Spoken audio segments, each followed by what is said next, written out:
বিশ্বজুড়ে এখন জনপ্রিয় হয়ে উঠেছে হ্যালোউইন উৎসব। পশ্চিমা দেশগুলোই বিশেষ করে 31শে অক্টোবর দিনটি নানা আয়োজনে উদযাপন করা হয়। কেউ ভূতের সাজে, কেউ মুখোশ পরে বা কুমড়ার লণ্ঠন হাতে রাস্তায় নেমে আনন্দ করেন।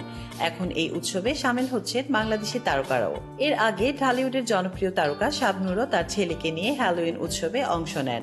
অস্ট্রেলিয়ায় অবস্থানরত এই অভিনেত্রী ভূতের সাজে ছেলেকে নিয়ে তোলা কয়েকটি ছবি ফেসবুকে শেয়ার করেন। ঢালিউড তারকাদের হ্যালোউইন উদযাপন নিয়ে এবার আলোচনায় এলেন চিত্রনায়িকা অপু বিশ্বাস। বর্তমানে লন্ডনে অবস্থান করছেন তিনি। সেখানে এক ফ্যাশন ডিজাইনারের সঙ্গে হ্যালোউইন পার্টিতে যোগ দেন এই নায়িকা। সামাজিক মাধ্যমে ভাইরাল একটি ছবিতে দেখা যায় দুজনই কালো পোশাকে ও মুখে মুখোশ পরে উৎসবের আবহে পোজ দিয়েছেন। ছবিগুলো প্রকাশ করে ওই ফ্যাশন ডিজাইনার লিখেছেন, আমাদের Halloween party Bollywood queen Apu বিশ্বাসের সঙ্গে। চলতি বছর 31শে অক্টোবর বিশ্বের অনেক দেশে উদযাপন করা হয় হ্যালোউইন উৎসব। পশ্চিমা বিশ্বে বছরের এই সময়কে মৃতদের স্মরণ করার জন্য উৎসর্গ করা হয়েছে। তাদের বিশ্বাস, এ রাতেই মৃতদের আত্মা পৃথিবীতে ফিরে আসে।